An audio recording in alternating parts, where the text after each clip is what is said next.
An assassin, Raon, kneels beneath the moonlit sky. His owner, Daris Robert, the head of House Robert, stands in front of him. All of Raon's senses tell him he is about to die. First, Daris thanks him for his service. Then he asks Raon how and when he broke his indoctrination.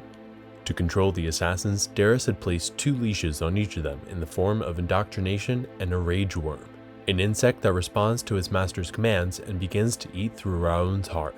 Is he going to die like this after having served his entire life under Daris like a dog? Determined to at least do something in a show of defiance before he passes, Raon stands and draws his sword.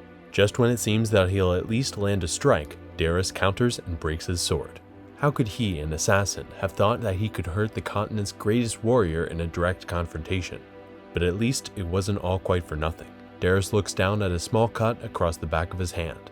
He can't even remember the last time he was injured. As Daris walks away, Raon sees a notification window appear before him. A being called Wrath has noticed him due to his powerful desire and willpower toward revenge. Wrath then descends on his body, and the notification window displays an error as he dies in the process. Fortunately, that's not the end of Raon's story. When he next opens his eyes, he finds himself as a baby with a mother named Sylvia looking at him with love. Somehow, he retained all of his previous life's memories after reincarnating as her child. The head of the house still needs to give him his name, but at least he's born into a rich family this time.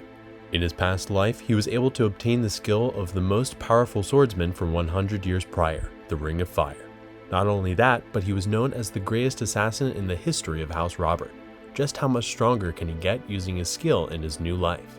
Will he be able to take his revenge on Daris?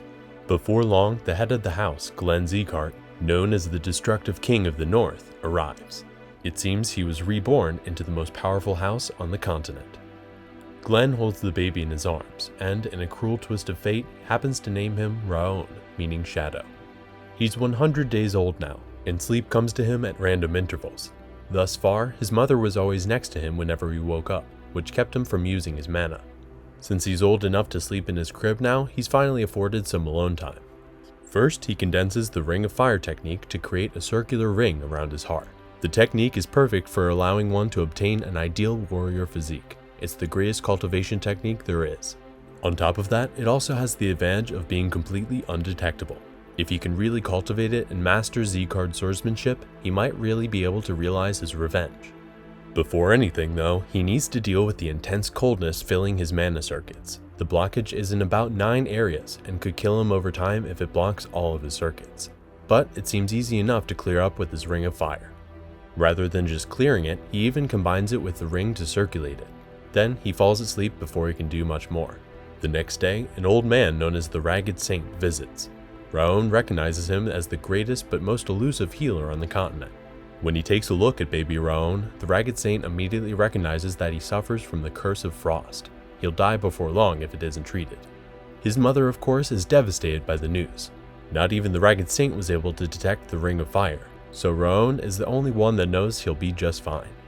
Acting on the news, Sylvia follows after the Ragged Saint is called away and bursts in on a meeting between him and the head of the house. She bows and places her head on the ground as she begs them to save Raon. As it turns out, Glenn had called the Ragged Saint there specifically to check on his grandson, Raon. We also see why Glenn named him after shadows. It seems that 1,000 years ago, the name had the opposite meaning. Thanks to the Ragged Saint's fire attribute elixirs, Raon is able to reach 1 star with Ring of Fire in 2 years.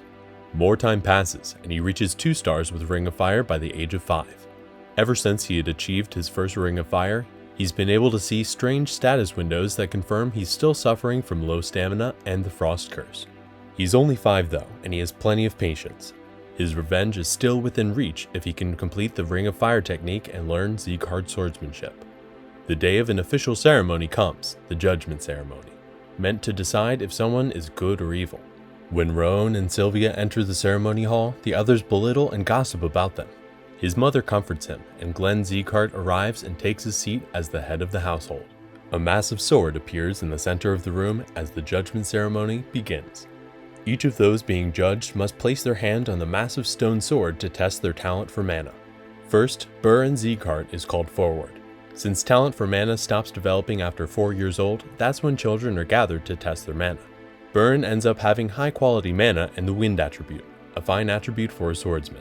Next up is Raon, who shows similar talent with an ice attribute. Of course, Raon is pretty sure that his result will be terrible.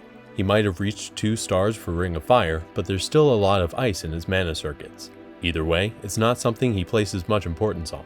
He has bigger fish to fry. All he wishes to check is which attribute his body is suited to and which to cultivate in the future. Finally, he's called forward and places his hand on the sword. Instead of what he's expecting, he sees a vision of a man fighting a horde of monsters. Though the vision is abnormal, the stone sword reaction is lackluster at first, and everybody is sent away with the ceremony complete. Glenn sits alone in the room and looks at the sword in disappointment, with his servant standing by his side. The sword continues to fluctuate with Raon's mana until it suddenly reacts and radiates golden sunlight. The aura the sword is emitting is the same aura the first head of the house had, a transcendental power strong enough to melt the devildom's fires. The golden mana had only ever appeared once in the history of the Zieghart house. Then, 7 years pass and Raon is 12 years old now, just about to reach 3 stars and his Ring of Fire. Thanks to his body's constant battle with the Curse of Frost, his water resistance attribute is at 2 stars. The ice spreading throughout his body is gone, and he can move his body much easier than before. And it's time for him to join the second judgment ceremony. Inside, he's berated for not participating in basic training after receiving the order, but he doesn't recall receiving such an order. His mother already knew of it but kept it hidden from him, believing his body to be too weak to endure the training. That's not enough for the head of the house though. There is no exception for those with the Zieghart name. Glenn asks her if she's going to try to run again, and suddenly all of the mistreatment against him and his mother makes sense to Raon. She left the household at some point in the past after having broken her energy center and mana circuit. After leaving, she married Raon's father, but he died shortly after she became pregnant. With that, she had no choice but to return in disgrace after relinquishing her seat as a direct descendant. Before Glenn can be angered even further, Raon walks forward and declares his intention to participate in the training starting the next month. Denier Zieghart from the Wise Martial Palace tries to persuade him to withdraw due to his poor fortitude, but Raon states he is a Zieghart through and through and will participate in the training. An intense pressure bursts from Glenn, and he glares down at Raon as he asks him if he really knows how powerful and mighty the Zieghart name is. He steps forward. His life as an assassin might have been a shadowy one, but his life as a Zieghart will be different. He's determined to protect his mother and states directly to the head of the household that, due to being raised away from the main household, he hasn't had a chance to see what the Zieghart name is really about. In training, he'll judge House Zieghart for himself. Later, the Central Martial Palace Master Glenn Zieghart speaks to an attendant in his private office. From what he knows, Raon is supposed to have a severe illness. Despite that, they all saw him withstand the head of household's pressure. As such, he orders a spy to be placed in the annex building where Sylvia and Raon live. On the Zieghart house's 5th training ground, Glenn speaks to the head trainer, Sword of Light Rimmer Dias, and he instructs him not to hold back against the trainees. In fact, he wants Rimmer to weed out the chaff. Meanwhile, Raon reaches 3 stars in the Ring of Fire and water resistance. His true training is still ahead of him though. House Zieghart's training is famous for its difficulty, and 3 stars is just enough for his early foundation. He's slated to go to the training grounds the next day, but his mother wants to know if he really has to go. But of course, he's not about to change his mind. If he goes and does well, people will likely stop looking down on them so much. His mother goes on to tell him that he had an older sister at one point who was killed along with his father when they were attacked. A group from Eden recognized her face, even though she had left House Zieghart to be with him. Thanks to that, others within the house belittle her and call her selfish, but she still wouldn't have changed a thing. In this instance, the best form of revenge would be her regaining her position as a direct heir. After he leaves her for the night, he checks his own condition one more time. He'll be heading to training the next day after all. It's during his cultivation that a fiery blue entity named Wrath appears before him and promises him it will accomplish his revenge. At first, Wrath is confused to see a child summoned it, but the thick, deep wrath Raon holds within his heart is unmistakable. Either way, Wrath promises to grant Raon his revenge at the mere price of his soul. Why would Raon need such help though? He already has the rough road to his revenge plotted out, and things aren't looking bad. He tells this to Wrath, but the spirit isn't taking no for an answer. It invades his body and he feels cold all over. More than just attacking his flesh, Wrath continuously riles up his anger. Raon still continues to fiercely resist. What might the spirit do to his mother or the maids with his body? He doesn't even want to imagine the terrible possible futures that could come to pass. The spirit doubles down on its attack, and Raon has a sort of epiphany. If he was able to resist the icy aura thanks to his water resistance, then could the Ring of Fire allow him to endure the physical pain and mental pain he's receiving? While he continues to circulate the Ring of Fire, the pain lessens, and Wrath is shocked to see the status window show up, displaying Raon's stats as visible numbers. That's supposed to be his authority and method to enhance growth, so why can this random child use it? Unaffected at this point, Raon tries to hit the spirit with a mana-empowered punch. Nothing happens, and since nobody has appeared in response to the commotion, he realizes he's probably the only one who can see or even sense Wrath. In the end, Wrath transforms into a bracelet and forms around Raon's wrist. It might be too weak to do anything due to having just awakened, but it promises things will be different in the future. It's better to keep your enemies close, especially when it comes to the safety of his mother, so he decides to keep the bracelet and Wrath for the time being. Plus, he might lose the status windows and their abilities to enhance his growth if Wrath leaves him entirely. The next day, he reaffirms his decision to depart for the training grounds. His mother and maid both wish him farewell as he departs for training after promising Sylvia that he'll train without getting hurt. We see the Zieghart 5th training ground sometime later as all of the trainees, including Raon, gather. Not only are people from the direct and collateral family lines allowed to attend, but people from the vassal families and those who receive recommendations are also permitted. And then, just as he's already used to, other trainees recognize him and start to gossip about his lowly status and history of poor health.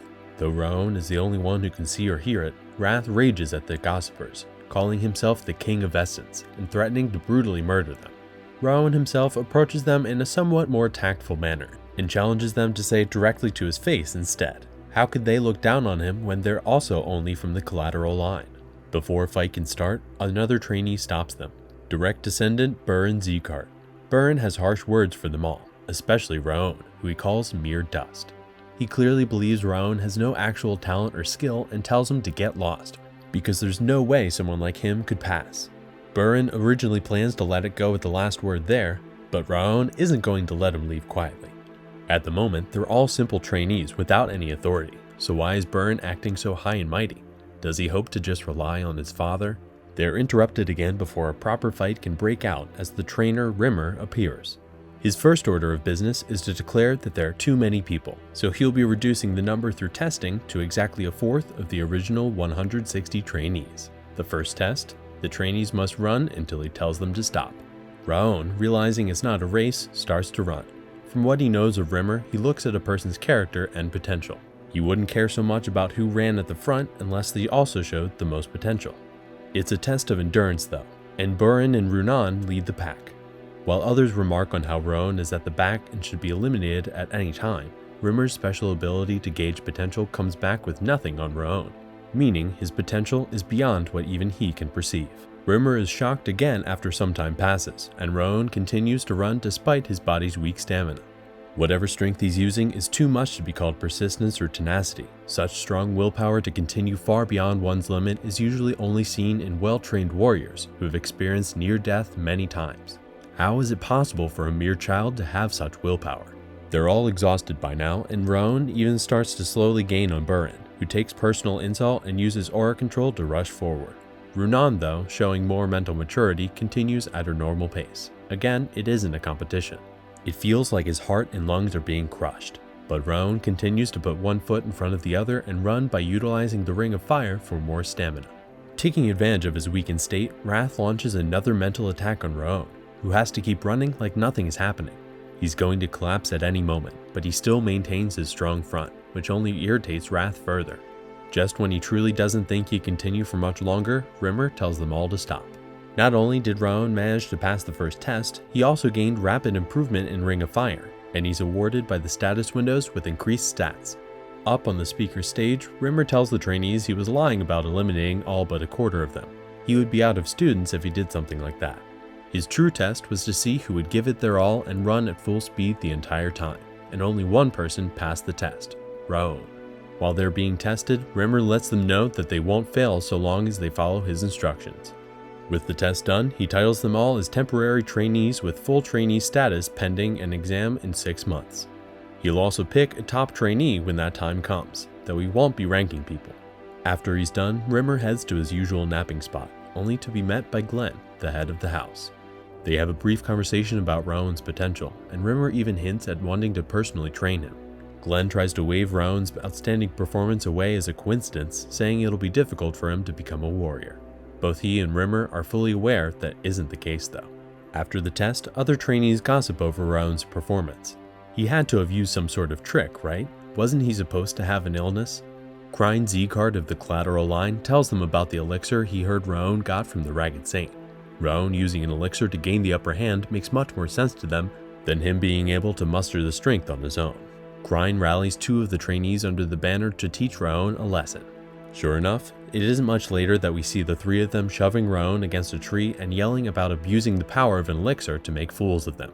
They go on about simply having a conversation with him even as they crack their knuckles and Glenn throws a punch at him.